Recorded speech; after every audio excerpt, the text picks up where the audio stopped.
Le 4 avril prochain, le Conseil de sécurité des Nations Unies va tenir une importante réunion à New York consacrée exclusivement à la situation qui prévaut à l'est de la RDC. En prévision de cette importante réunion, l'envoyé spécial du secrétaire général des Nations Unies pour la région des Grands Lacs, M. Wang Zia, est en tournée dans quelques pays de la région. Reçu par le président de la République Félix-Antoine Tshisekedi Tshilombo, M. Wang Zia a expliqué l'objet de sa mission au chef de l'État qui a fait à son tour sa lecture de la situation actuelle jugée très préoccupante. Au cours de cette même audience, M. Wang Zia a réitéré la volonté des Nations Unies d'accompagner la République démocratique du Congo dans la recherche d'une paix durable au regard des atrocités que vivent au quotidien les populations des provinces du Nord et Sud Kivu. Nous avons une situation de crise très inquiétante avec les dernières évolutions qui a aggravé encore davantage l'instabilité dans la région des Grands Lacs, notamment à l'est de la RDC. Avant d'aller à New York pour participer à une réunion du Conseil de sécurité consacrée à la région des Grands Lacs, qui aura lieu le 4 avril prochain.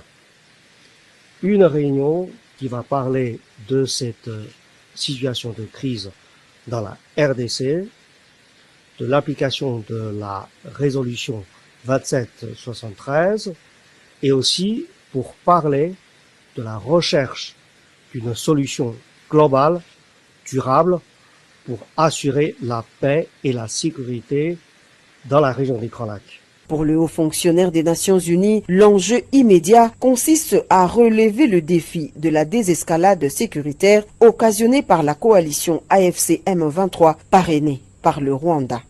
C'est une occasion importante pour contribuer à la désescalade des tensions actuelles et après parler des dossiers plus globaux, plus substantiel.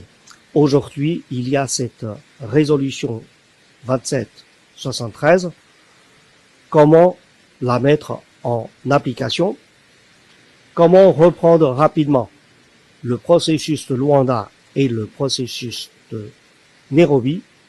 Et c'est là l'enjeu immédiat à relever pour désescalader la tension et après mieux gérer les enjeux à moyen et à long terme. Par ailleurs, l'envoyé spécial du secrétaire général des Nations Unies pour la région des Grands Lacs s'engage à poursuivre ses bons offices et à soutenir les deux processus de paix en cours, celui de Luanda et de Nairobi.